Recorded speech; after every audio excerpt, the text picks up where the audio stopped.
Hi, hello, வணக்கம். This is Jenny. Join with me always the God's love story. So இன்னைக்கு நிகழ்ச்சியில் நம்ம யாரை பற்றி பார்க்க போகிறோம் அப்படின்னா ரொம்ப முக்கியமான ஆழ்வார்னு சொல்லலாம். திருமலிசை ஆழ்வார்.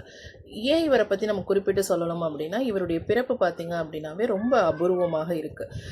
இவர் யாருக்கு பிறந்தார் அப்படின்னு கேட்டிங்க அப்படின்னா ஒரு முனிவருக்கு, அதாவது மகரிஷி அப்படிங்கிற ஒரு முனிவருக்கு பிறந்திருக்கிறாரு. இவர் பிறந்த இடம் எங்கே பார்த்தீங்க அப்படின்னா இப்போ இருக்கக்கூடிய நவீன சென்னையான காஞ்சிபுரம், திருவள்ளூர் இந்த மாவட்டங்களுக்கு இடைப்பட்ட ஒரு சிறிய கிராமத்தில் தான் இவர் பிறந்திருக்காரு. தொண்டை மாநிலம் அப்படின்னு சொல்லலாம். ஸோ சென்னை, நவீன சென்னையில் பிறந்திருக்கக்கூடிய முக்கியமான ஆழ்வார் யார் அப்படின்னு கேட்டிங்க அப்படின்னா திருமலிசை ஆழ்வார். ஸோ திருமலிசைங்கிற பகுதியிலேயே அவர் பிறந்ததுனால அவருக்கு அந்த பெயரே திருமலிசை அப்படிங்கிறது சாத்தியமாயிற்று அப்படின்னு நம்ம வச்சுக்கலாம். ஸோ இப்போ இவருடைய அம்மா அப்பா யார் அப்படின்னு கேட்டிங்க அப்படின்னா மகரிஷின்னு சொன்னோம் இல்லையா. எந்த மகரிஷி அப்படின்னு கேட்டிங்க அப்படின்னா பார்கவ மகரிஷி. ஸோ அந்த மகரிஷியும் அவருடைய மனைவி கனகாங்கி அப்படிங்கிற 2 பேரும் என்ன பண்ணியிருக்காங்க, இணைந்து ஒரு கரு உருவாகியிருக்கு. ஸோ இந்த கரு பார்த்திங்க அப்படின்னா 10 மாதம் வயிற்றில் இருந்து வெளியில் வரதுக்கப்புறம் பார்த்திங்க அப்படின்னா கை கால் எதுவுமே கிடையாது, உயிரற்ற சதை பகுதியாக தான் இருந்திருக்கு அந்த குழந்தை. கை கால் எதுவுமே இல்லை, உயிரற்ற சதை பகுதி. இவங்க என்ன பண்ணிட்டாங்க அப்படின்னா, என்ன கடவுள் நம்மளை இப்படி சோதிக்கிறாங்க அப்படின்னு சொல்லிட்டு இந்த குழந்தைய என்ன பண்ணியிருக்காங்க அப்படின்னா ஒரு மூங்கில் கூடையில் என்ன பண்ணிட்டாங்க, அந்த குழந்தைய வச்சுட்டு விட்டுட்டு இவங்க 2 பேரும் என்ன பண்ணிட்டாங்க அப்படின்னா புனித யாத்திரை போகிறேன் அப்படின்னு இறைவனை வழிபடுறதுக்கு 2 பேருமே கிளம்பிட்டாங்க. யார், மகரிஷியும் அவருடைய மனைவியும் குழந்தைய விட்டுட்டு போயிட்டாங்க. இது உயிரற்ற சதை பகுதியாக தானே இருக்குது அப்படின்னு சொல்லிட்டு அவங்க என்ன பண்ணிட்டாங்க, மன குமுறலோட, அந்த மன வேதனையோட அவங்க அந்த குழந்தைய விட்டுட்டு 2 பேருமே இறைவனை வழிபட போயிட்டாங்க. ஸோ அப்போ என்ன ஆகுது, இந்த குழந்தை பார்த்திங்க அப்படின்னா அந்த மூங்கில் கண்டெடுத்த குழந்தை பார்த்திங்க அப்படின்னா மூங்கில் கூடையில் அந்த குழந்தை இருக்குது. ஸோ இறைவனுடைய சுபிக்ஷம் எப்படி கிடைக்குது அப்படின்னு பார்த்திங்க அப்படின்னா இது கடவுளுக்கு தெரிந்து அவங்க ரொம்ப கடவுள்கிட்ட வேண்டுறாங்க.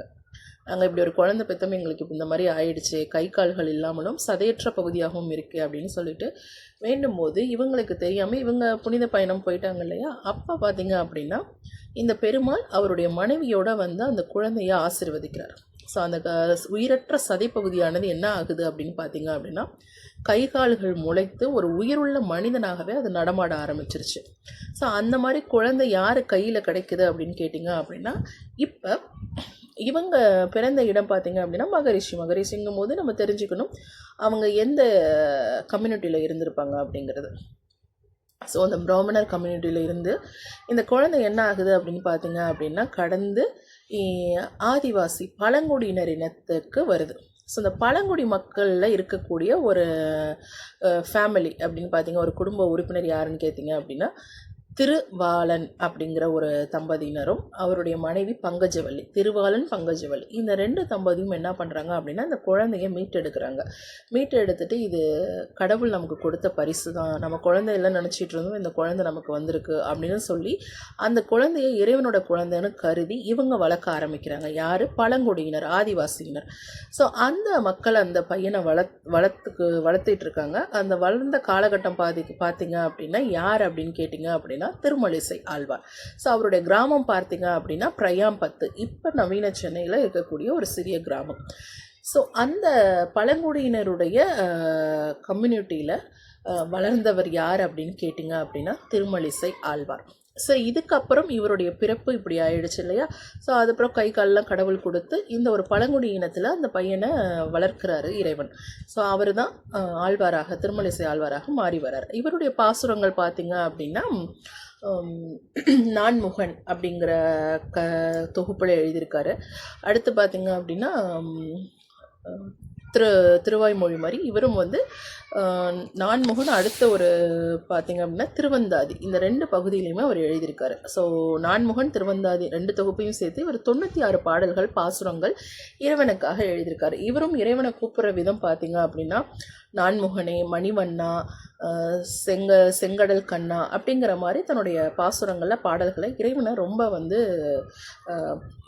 அதாவது பாசமலை, காதல் மலை பொழிந்திருக்கிறார் அப்படின்னு நம்ம சொல்லலாம். அடுத்து பார்த்திங்க அப்படின்னா இவர் வந்து பல்லவ மன்னன். ஏன்னா தொண்டை மாநிலம் அப்படின்னாவே அங்கே யார் ஆண்டிருப்பாங்க அப்படின்னு பார்த்தீங்க அப்படின்னா பல்லவர்கள். ஸோ அந்த பல்லவ மன்னனுக்கு ஒரு அதிருப்தியை உண்டு பண்ணக்கூடிய விதமாக யார் செயல்பட்டார் அப்படின்னு கேட்டிங்க அப்படின்னா இந்த திருமழிசை ஆழ்வார். ஏன் செயல்பட்டார், என்ன ஆணுச்சு அப்படிங்கிறத அடுத்த நிகழ்ச்சியில் தொடர்ந்து பேசுவோம். நன்றி.